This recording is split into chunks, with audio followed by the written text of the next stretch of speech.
Well, we're at the top of the hour, and we only have an hour, so I'm going to get going with this. We're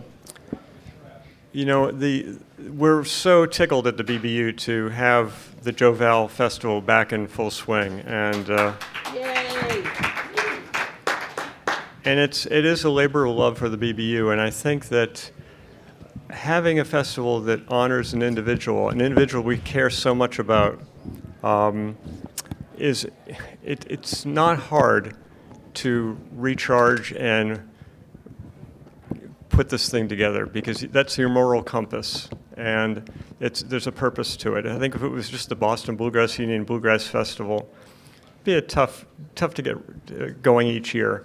But keeping the memory of Joe Val alive and promoting the vitality and honoring the vitality of the bluegrass scene that was present with the Lilies through Joe Val and today is just fantastic. And I wanted to do something before the weekend concluded to honor Joe's 100th birthday.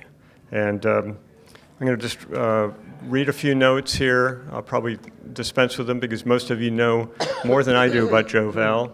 But once I do that, I'm going to briefly introduce the panelists here, and then I'm just going to ask some questions to entice them to share some first-person accounts of their memories and of Joe Val. I didn't want to see a 100th anniversary go by without that first-person connection. So Joseph Paul Volante was born on June 26, 1926 in Everett, Massachusetts. In an area of the country not usually known for bluegrass, he became a fan at an early age. He began listening to local bands and was a huge fan of Bill Monroe, the father of bluegrass. When he began to perform in public, Tex Logan coined the name Joe Val, and that stuck. Joe made his living over the years as a typewriter repairman, but his real love was performing bluegrass music across New England and beyond. A gifted musician, he was an accomplished guitar and banjo player, but he ultimately focused on the mandolin in the bands that he led. During those early years, Joe worked with some of the shining lights of bluegrass in the Northeast, including the Lilly Brothers, the Charles River Valley Boys, Bill Keith, Jim Rooney, and many more. In 1966, while with the Charles River Valley Boys, Joe was featured on their famed Beatle Country album on Elektra Records. In 1970, Joe formed his own band, the New England Bluegrass Boys, bringing in Herb Applin, guitar and vocals, Bob French, banjo, Bob Tidwell on bass. The band recorded their first album, the very first bluegrass release for Rounder Records, 003, recorded in, lost my place here, for what turned out to be a relatively short recording career, releasing albums from 1973 to 1984 on that label. Joe was, in the words of Peter Rowan, the voice of bluegrass in New England. It didn't matter that he was a short, skinny Italian from a blue-collar suburb, nor did it matter that his renditions of Bill Monroe and Jimmy Rogers standards were often tinted with a decidedly Yankee inflection, and it certainly was an inflection. On stage, he was unassuming, bespectacled, quietly smiling presence until he opened his mouth to sing. His smooth, high tenor voice made Joe no less than an authority, a bluegrass authority, than Bill Monroe or Del McCoury. And I've got some other notes here, but I think you get the drift that he was quite an individual, and we continue to honor his legacy with this festival, his 100th birthday, and we'll continue. It's great to have the festival back in full swing, and I'm really pleased to have a panel here. We've got Marian Levy, formerly of Rounder Records, and that was the label that Joe recorded on. We've got Eric Levenson, who was a member of Joe's band for many years, James Field, who was a member of the Charles River Valley Boys with Joe Val, and on, Dave Dillon, who is also a longtime member of Joe's band, and on the end, Taylor Armerding, Let Taylor fill you in there, but Taylor's mandolin player and fine tenor singer with Northern Lights. And with that, I'd like to have people maybe start off by sharing their first memory of Joe Val and the impact. Marian? Thanks, Gerry, and we're happy to see all of you folks here today, as many as wanted to be at a workshop at 1 o'clock in the afternoon on Sunday. But at any rate, I think that the best way of celebrating Joe's birthday is by having the festival back again. So I'm honored, and it's a pleasure to be here. Let me know if I'm not talking loud enough. I'm just getting over a cold, so my voice is a little craggy. But at any rate, Gerry has pointed out that our first bluegrass record on Rounder was Joe Val and the New England Bluegrass Boys. Indeed, that is true, but it's also true that Joe started the New England Bluegrass Boys the same year that Rounder began. So we have many things in common aside from celebrating his birthday with him even in absentia today.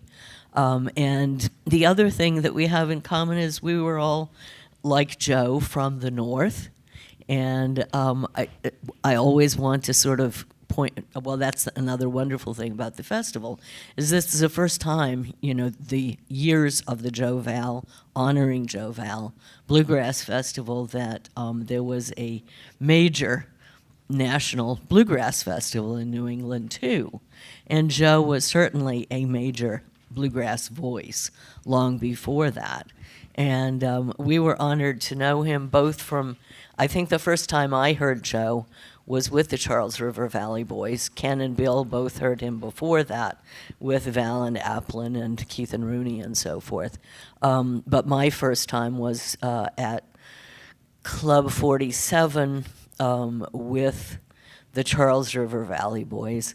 And I immediately, how could one not be struck by Joe's great voice? And then got to know him a little bit better through the bluegrass organizations in the Boston area, which Bill talked about yesterday. But the Boston Area Friends, which is a complicated story, and then the Boston Bluegrass Union, of which Joe was a proud member, partly because he and Nancy really did not hit it off from the Boston Area Friends, and Joe loved to talk about these various kinds of intrigues in the organizations, and would always sort of strike off a conversation by talking about that whenever we went to hear him at Club 47, now Club Passim. But it was called Club 47 back in those days. And Joe just was a tremendously nice guy, low-key, funny, and just, you could tell, happy to be there playing music and happy to have people respecting him, accepting him for who he was, with his love of bluegrass, with his high, lonesome, wonderful voice, and in particular with the fact that he didn't do just the bluegrass standards. He did songs that were a little less well-known, that were perfect for his voice, and it was just, he was a great gift to this area. And of course, he didn't come from the kind of background that many of the Southern bluegrass musicians did. And I think that for a long time, that was one of the reasons that Joe was less well-known. And of course, he was working full-time, so he didn't go out and tour the way many of the full-time bluegrass bands did.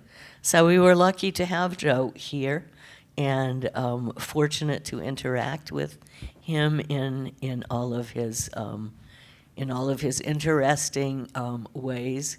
And I don't want to take up too much time because we all have our stories of Joe.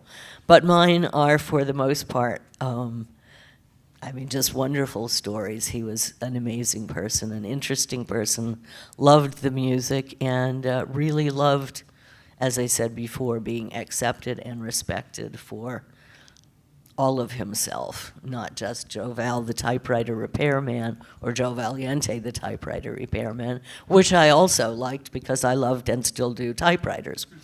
and in particular, of course, for his music. So I think I'll leave it at that for now.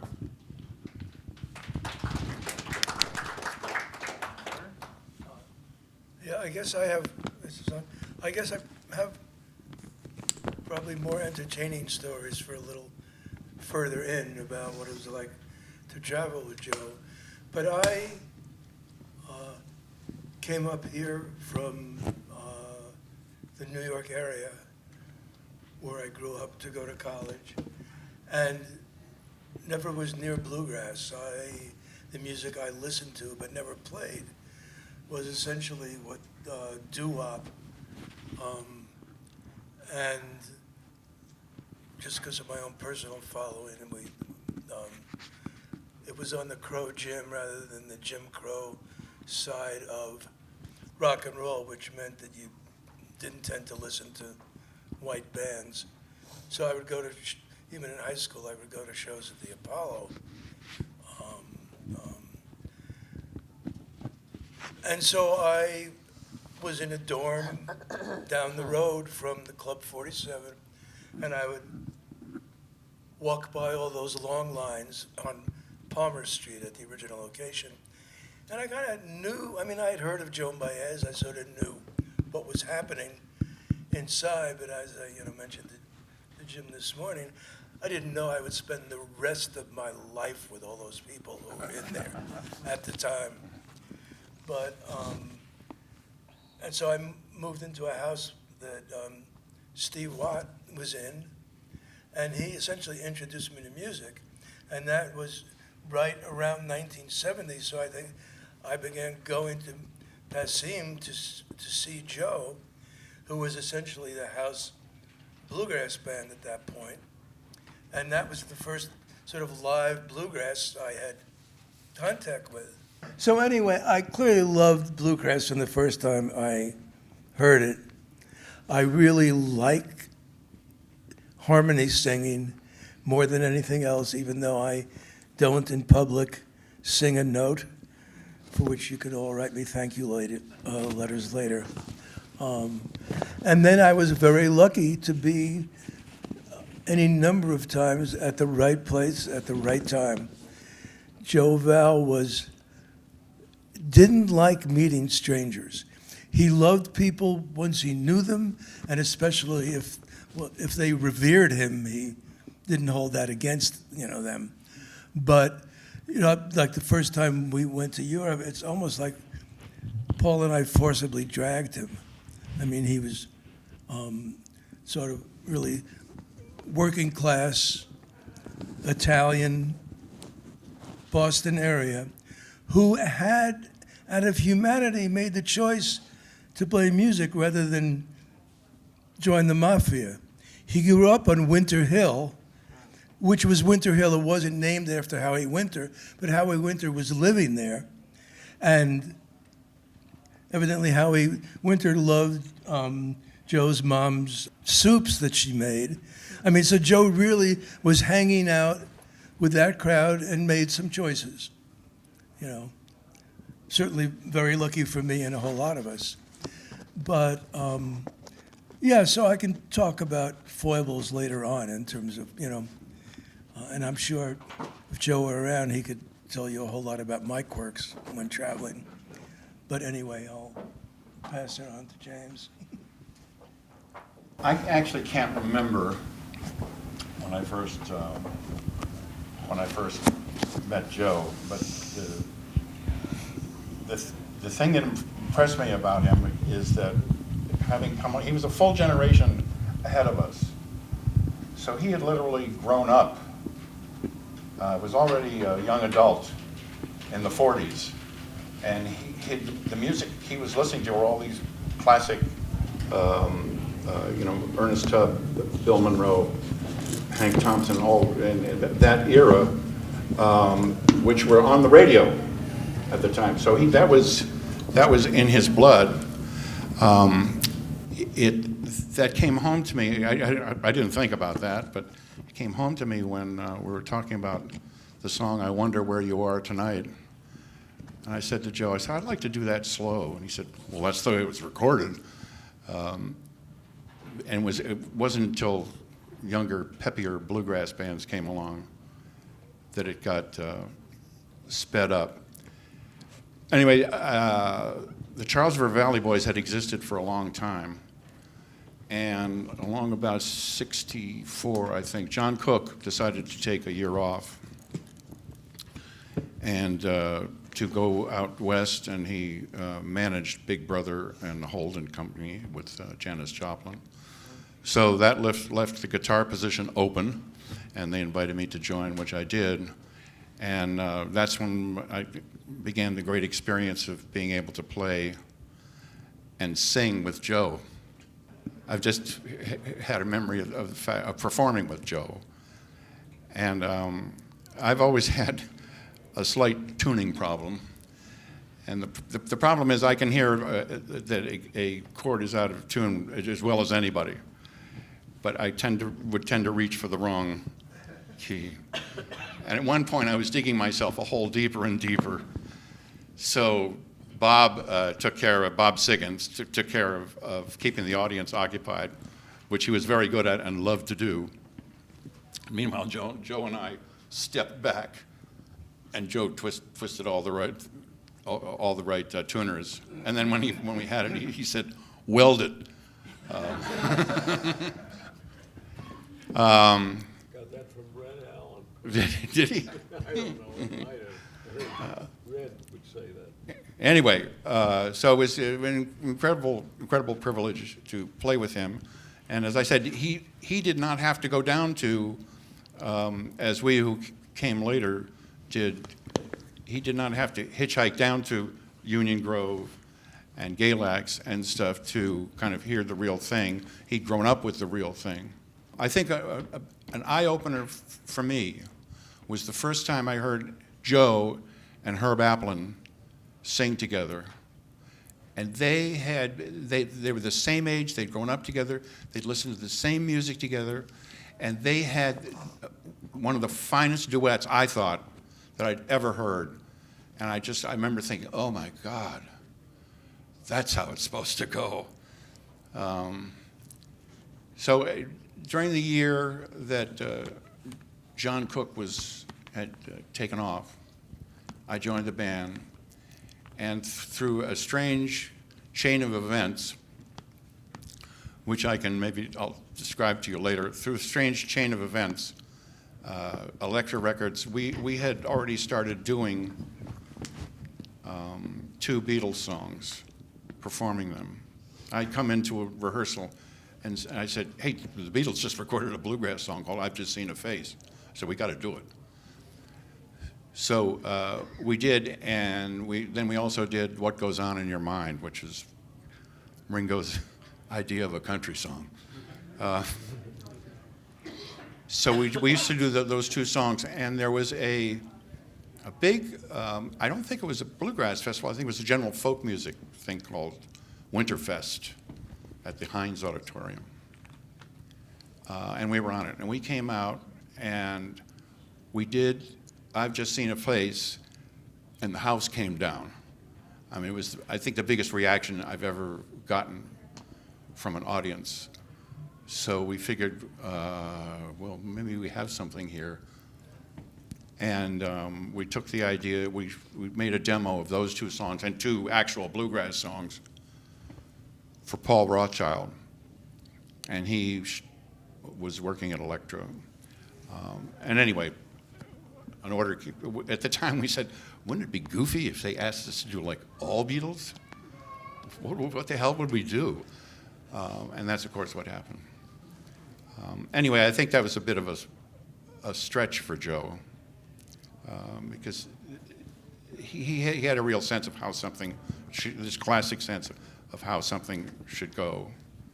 I remember one time I was, later, Herbie came and filled in the Charles River Valley Boys. And I wanted to do You're No Longer a Sweetheart of Mine, and I had this brilliant idea to start it off slow, to do a slow part of the refrain. And Herbie just looked at me and said, why would you do it like that when you could do it like this? And and launched into a classic intro. So that's, in some ways, that's the way the world Joe came out of. So it was to do Beatles songs, I think, was a stretch for Joe. I'm not sure how much he liked it. But, Well, there are tales to be told about that, too. The version I heard Joe tell me, remember Joe telling me, which I probably told Bill, so it's probably now official history, whether it's right or wrong. But when he went out to do the Beatles record with you guys, I mean, he loved all of you. The music was fine. But according to Joe, at some point, spending all day in rooms with all the funny-smelling smoke, he walked down the road and checked into a different motel. oh, Does that sound familiar? don't remember. Yeah. Anyway.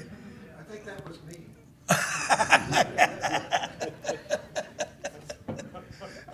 I know that, All right, well, Jim, you would know a lot better than I would. that's possible. That's possible. I do remember that as a way of a little recreation, since we were in Nashville, we went to see the Opry.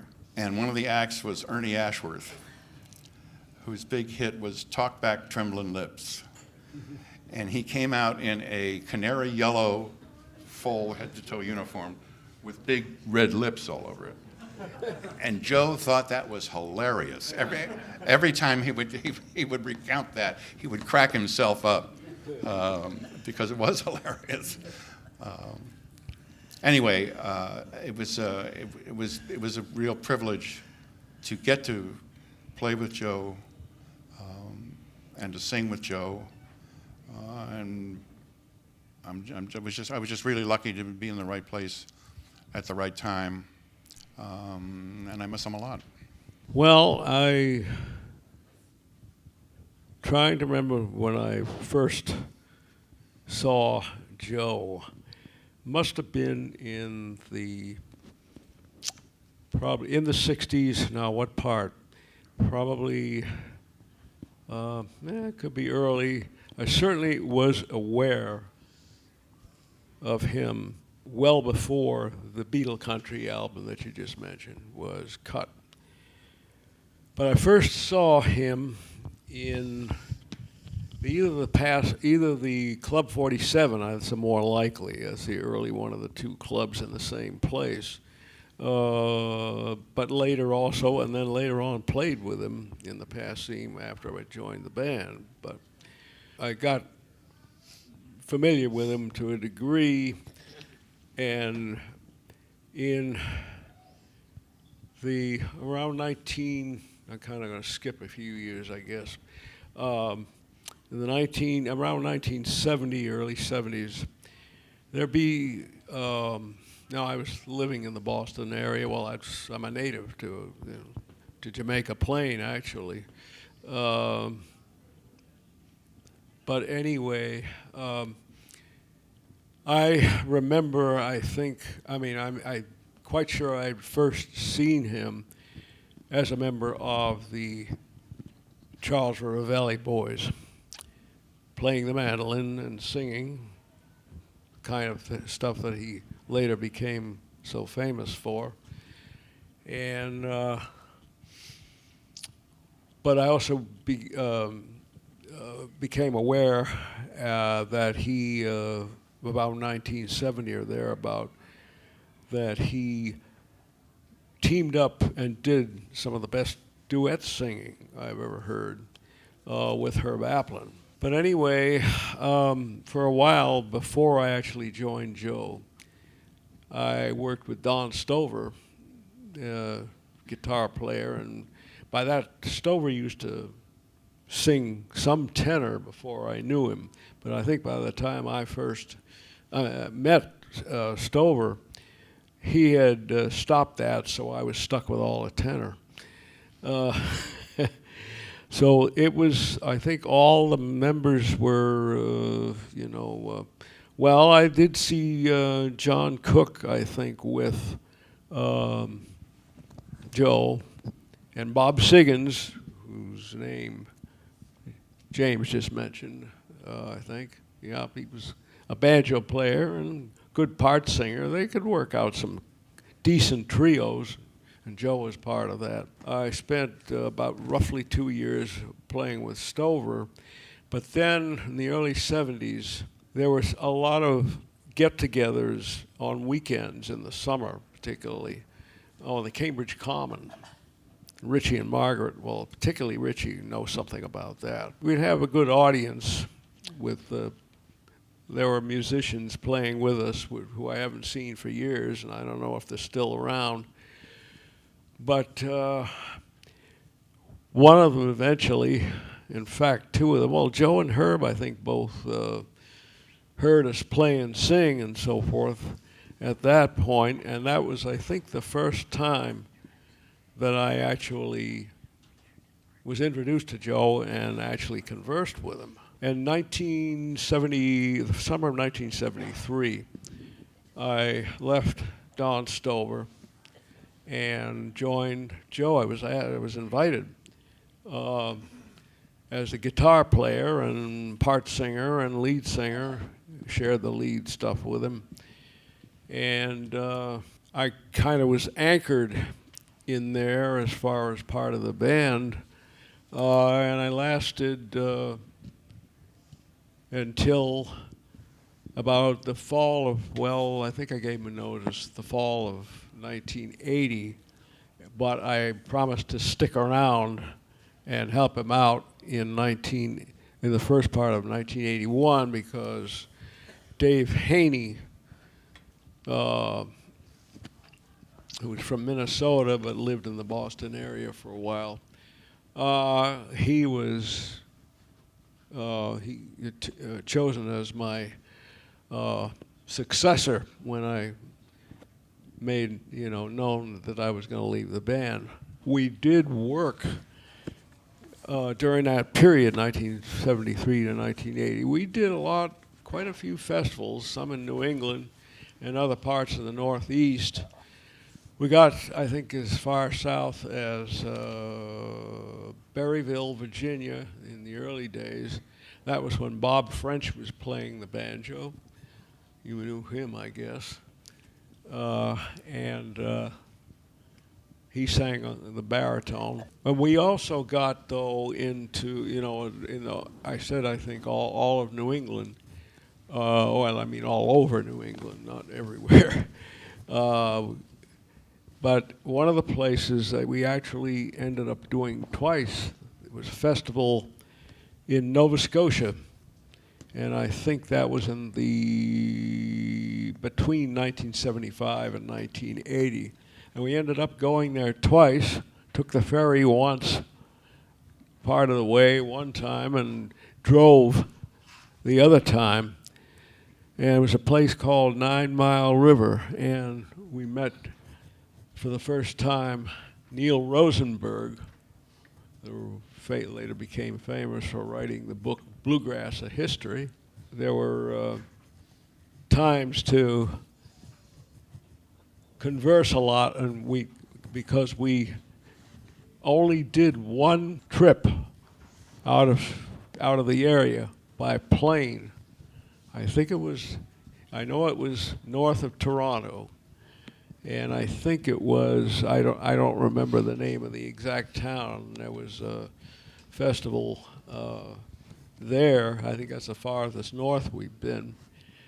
And we did one also in Kingston, Ontario. Dave, yes? I'm going to just hold you there for a second. I want to move along to Taylor. We have a short window here, so do you mind if I ask Taylor to jump in at this point? Yeah. Okay. No, go ahead. Anything I'll try more? to. Hello. I'll try to be brief. I'm the person up here who was never in a band with Joe, but I got into a band because of Joe, and so the title of my presentation is "I Owe Joe." But I sort of have to set it up with a little preamble. I came from a family. My mother was very gifted musically on piano and voice, but she also felt that there were only two legitimate kinds of music, which were classical and sacred.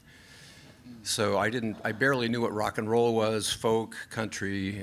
I did not know what bluegrass was until I had grown up, gotten out of college. I was doing an Army hitch in 1971, I think, and a buddy of mine called me on the phone and said, hey, there's this festival down in North Carolina that's like a acoustic Woodstock. And I thought, yeah, let's do that, get out of town.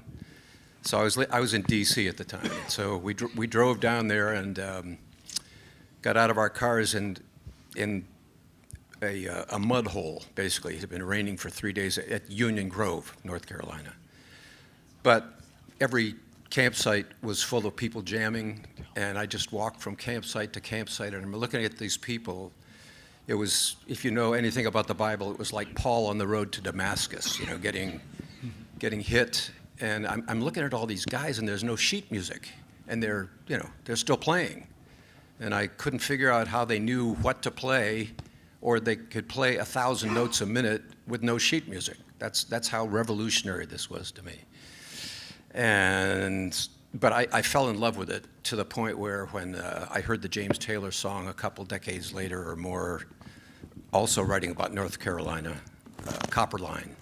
There's a line in Copper Line where it says, the sky opened and the earth shook.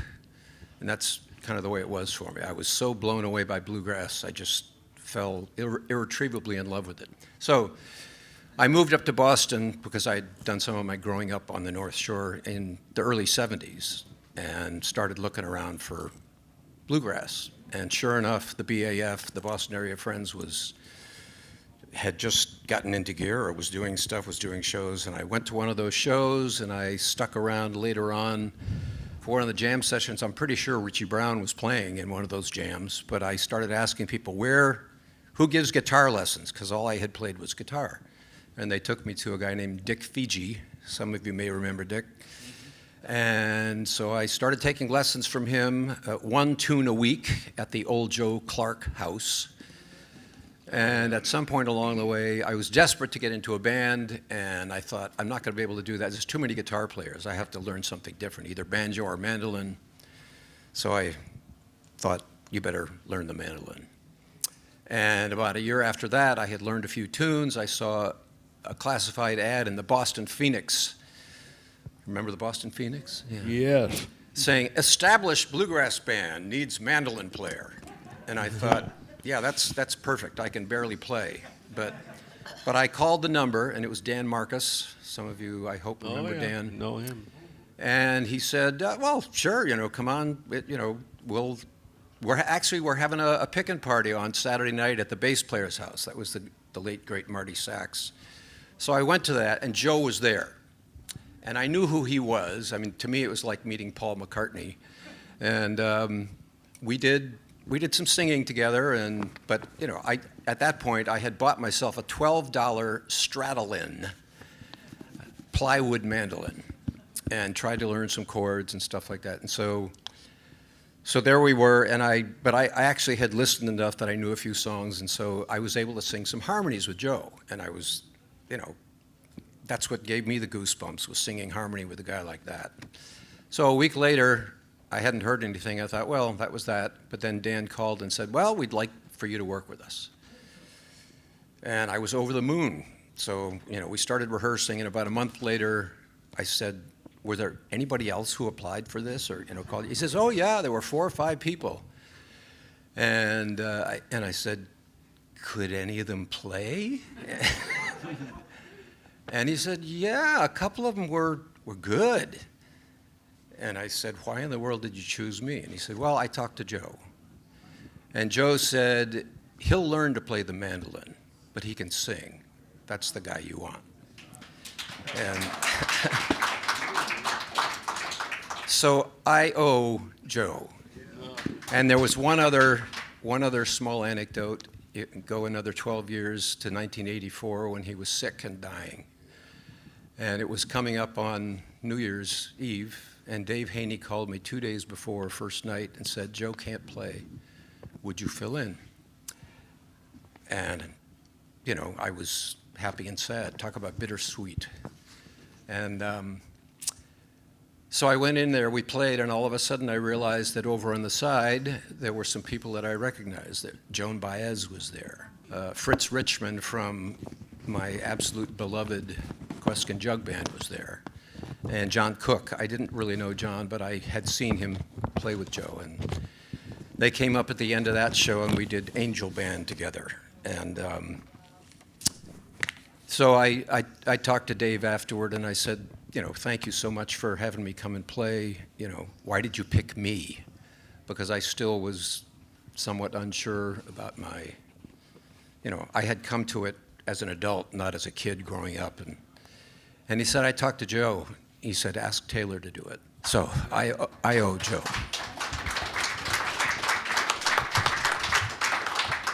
Yeah, I mean, it's all about the singing. That's my mantra, by the way. It's all about all about the singing. That there's lovely instrumentalists and lovely arrangements and so forth, but it's the singing. And if you ain't got the singing, it just ain't the same. The most you can make of it is trio singing. We do that. And not as a put At down least we for try. Taylor, but that whole gang was really disappointed that Joe wasn't there. They came to see Joe, not me.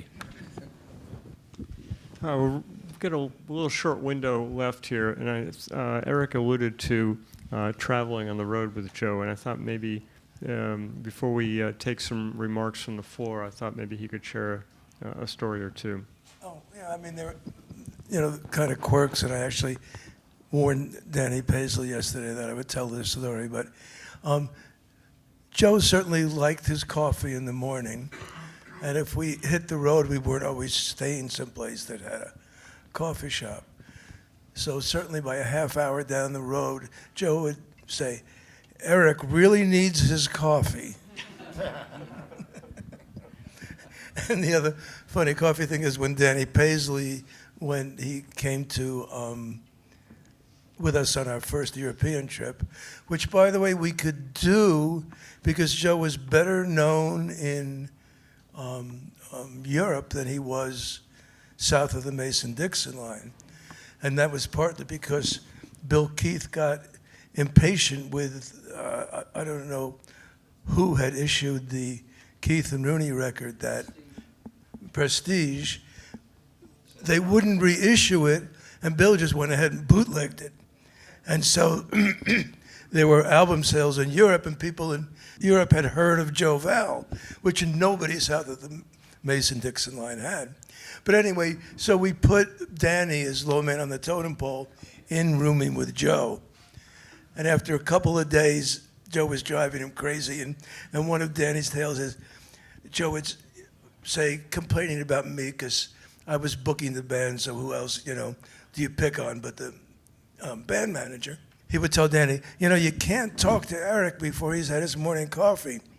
And Danny's reaction, which I don't think he said to us but not to Joe, was, why would you talk to somebody before they had their morning coffee? But anyway. I know we've got a few people in the audience that have some questions, and I really do want to call on Jim Rooney to maybe offer an anecdote or two. I mentioned this yesterday, how Joe came to play with Bill Keith and myself, and but if you weren't here, briefly, we were Bill and I, Keith and I, were playing as a duo with Fritz Richmond playing the washtub bass for us. And the Club 47 had been closed by the police at the end of 1961. And there was a court case, and the club was reopened under new management, and a group of people got together, including Manny Greenhill and Betsy Siggins and others. And so at any rate, Bill and I started playing at the club once a week. And Manny Greenhill also would get little gigs for us around Boston. And we played at a community church in Boston. And Joe and Herb Applin came. And so we were talking afterwards, and I said, well, and I knew who Joe was from, I'd been on the Hayloft Jamboree back in 1954, and Joe but at that time was playing in an electric band. But then later on, I would spend time at the Hillbilly Ranch, and Joe would. I had heard him singing with the Lilly Brothers, and of course, it was just electric. Whenever you heard Joe sing, especially if you'd never heard him before, it was just electrifying. And so I said, well, we're playing once a week, and why don't you come to our house? We had an apartment on Dana Street, and come over, and you and Herb, and we'll just play some songs. And we did, and we said, well, come down to the club and we'll play. And so that's how it started. And that was in the book I put together with Eric von Schmidt about the Cambridge folk years. We interviewed Joe. And he referred to the ranch, the Hillbilly Ranch, and those bars he used to play as the zoo. And it was hard work, and playing for very indifferent or totally uninterested people. And there they were in the Club 47. Might have been not as many people as here tonight, right now, but they all were there. They were listening, and they just loved him. And so it changed his life, and it definitely changed our lives, because all of a sudden we had a bluegrass band. We could do trios. We could, Herb could play the fiddle or the second guitar, whatever have you. And it was extremely exciting. We were just a whole repertoire of songs became available to us because of Joe and Herb coming into our orbit. And within, 7 months, we made a record.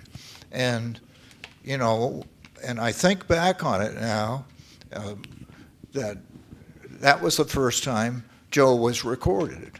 And I have a radio program I do these days, and I listen to some of these old cuts, and I'll tell you what, it's still just electrifying listening to him. And Bill Keith, when he's just coming into this new style of playing that he's doing, it is really good. And then you think now, they are both in the Bluegrass Hall of Fame. Do you think Joe Val ever thought of that? I mean, you can't even imagine this stuff happening. So, and then when Bill Keith went to play with Bill Monroe, and I went to Greece for a year, and I came back, and Bill and I wanted to play, but Joe had moved into the Charles River Valley Boys, so we said, well, Joe, anybody that we could get to play? He said, this kid Peter Rowan from Wayland, he's pretty good. And so that's how Peter got started, and within a year he was playing with Bill Monroe. And now he's in the Hall of Fame. So I'm from Dedham, Bill's from Brockton, Peter's from Wayland, and Joe's from Waltham. We used to call it the Bermuda Triangle of bluegrass. So at any rate, but Joe was such a beautiful person. He had a mandolin, he had a A-model mandolin. And we all got together, the Sigons, all of us, Charles River Valley Boys, we all got together and got him an F4 mandolin for Christmas. He'd never had an instrument to play on. And I listened to that recording, and he was cross-picking like Jesse McReynolds. I mean, his mandolin playing, actually, you don't talk about it much, but he was really good. He was really fine listening to those recordings. It's just terrific. And he was such a sweet person, and you couldn't happen to a nicer person. They say that, and this is true about Joe Val.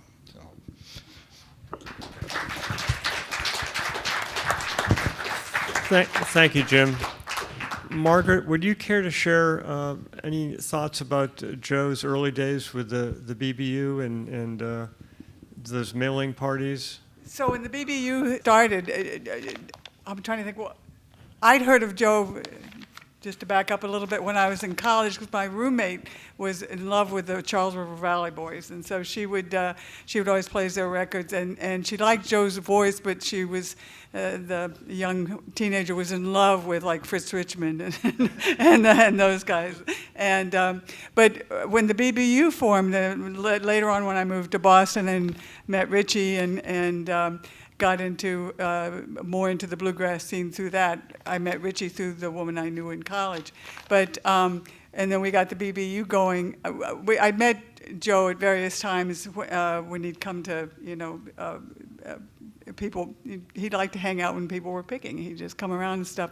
But he would come to the meetings. And the very first BBU stuff, we were writing things out. We had postcards by hand. We had a little, everybody, all the members were now like that, and you'd have to handwrite all of the things. And he would help out with those mailings and help put things up. And he was just a great guy. The one story I'll remember, and I didn't tell you this one, but my dad was alive at the time, and he was a little suspicious about bluegrass music, although he kind of liked it, but he wouldn't admit it. He thought it was whatever. But he remembered some old Victorian, particularly temperance songs. For some reason, he remembered that. And I remember Joe. I was telling Joe that, and when my dad was up visiting once, and Joe started singing him "Don't Sell Daddy Any More Whiskey," and my dad just loved it. He thought it was great. I thought that was really nice. And after that, my dad he'd ask about Joe all the time. He'd say, "Well, where's that guy Joe? I liked him. He was a nice guy." So anyway, those are my stories about that. But he did help out with the BBU and was very supportive of us from the very beginning. And and we all anyway miss him still, and he's a great guy. So.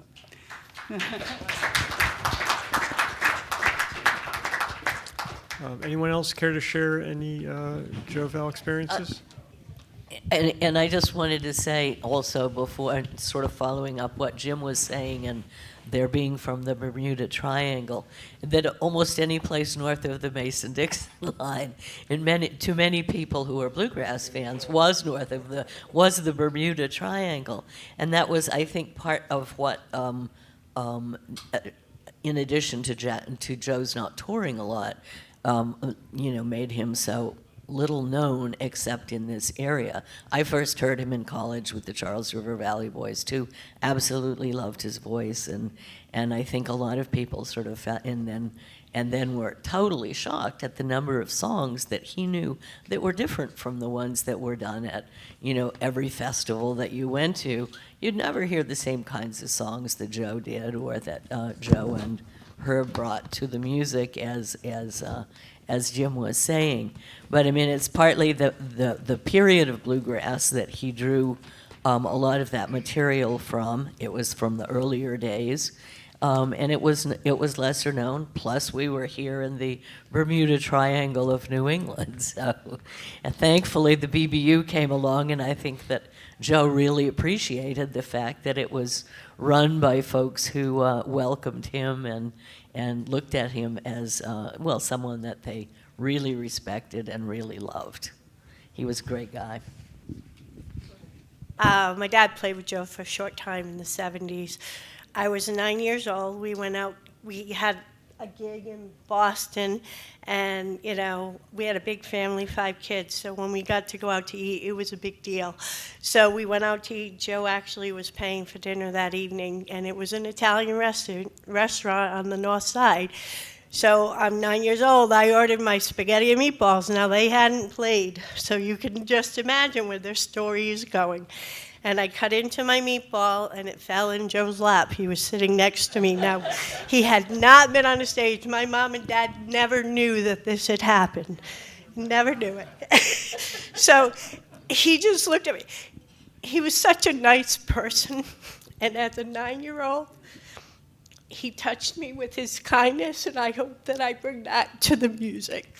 That's my story about Joe. I could tell a quick, funny thing directly related to that. Well, Richie or Bill are coming up.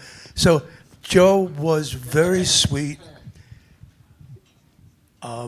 he wasn't always comfortable in strange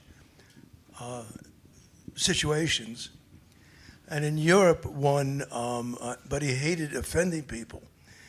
And in Europe, our first trip there, we played and stayed at a huge farmhouse that, had a full-size tree growing inside it.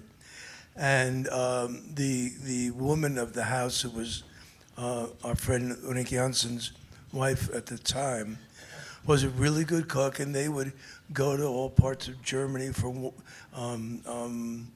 sausages and things, and France for wine.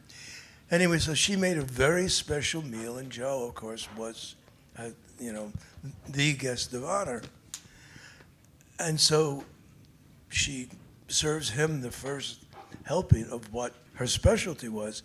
Now, I grew up in a sort of working class Jewish household, and one of the meals that cycled through as one of the 7 meals every week was tongue. And I always loved it, So the whole plate gets passed all the way around to Joe, who's sitting right next to me. And I went, "Oh, tongue." And Joe just simply took his plate and whopped all the food onto mine.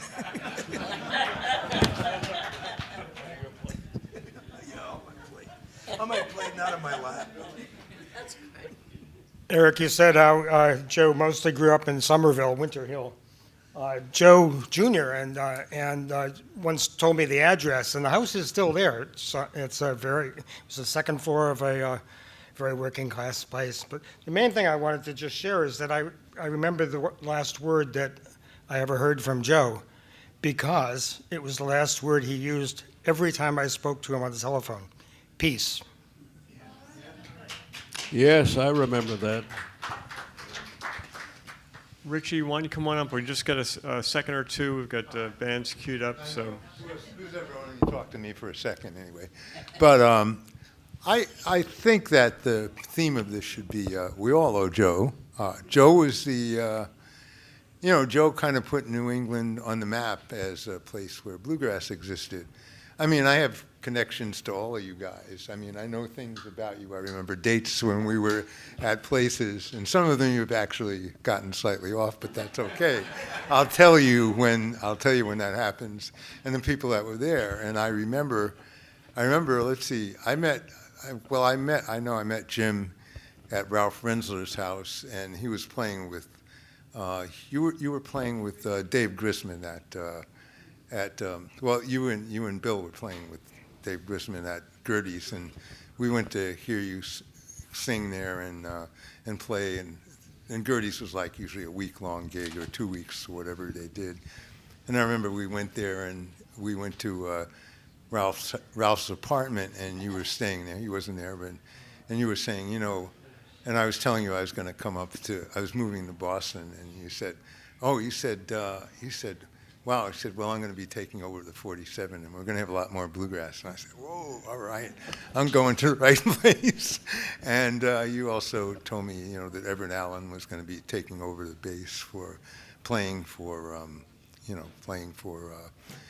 Charles River Valley Boys with Joe and stuff like that. And it eventually, all this stuff came full circle. So I got to know Joe because. Probably the next year I got there, a few months later, I was playing bass with the Frenches, and actually Peter Rowan had played for the Frenches, but the Frenches knew Joe very well, and also I think Joe taught Bob French, some of his first banjo rolls. Everything all comes back and then Joe used to play with us. And I knew Joe since 1973 from New York. 1963. Sorry. And so all this comes around. We all owe Joe. So that should really be that's the whole thing, Yeah. And when you mention New England bluegrass and you say Joe Val, everybody goes like, okay, that makes you. that makes you real. I could probably talk for another couple hours, but I won't. So. Thank you, Rich. We're just about the end, but I see Ken wants to have a comment, and certainly give him the floor. We've heard that Joe sometimes didn't like to learn new material, and I had a song that I thought would really work for him. It was a Crystal Gayle song called Wrong Road Again, but I knew that if I told him that or sent him that, it wouldn't work. So I remembered it was written. It was with Jim's publishing company, Alan Reynolds, and so I contacted the publishing company. I don't know if it was Jim or somebody else there, and got the original demo, and then I called up Dave Haney. And I told him I was going to call back not to answer him, and I played him the demo over the phone. Dave Haney then learned it, played it, and grassed it up. And then Joe decided to record it, and he said, I know just what to do with it, and he put the yodel on, and it became a major song for him. So I thought it was really cool. Well, we've come to the top of the hour. Actually, we're past the hour. We could go on for a long time here, but I'm sorry to say we've run out of time. Thank you so much. I think the takeaway here is that there was a great love for Joe Val, and the BBU and I personally feel that the success of this event is because the high regard that you all hold for Joe. It really is a moral compass for the folks at the BBU and keeps us empowered to return, hopefully year after year going forward, and continue to honor his legacy with the Joe Val Bluegrass Festival. So thank you for being here, and enjoy the rest of the day. Why do you keep me down? Why don't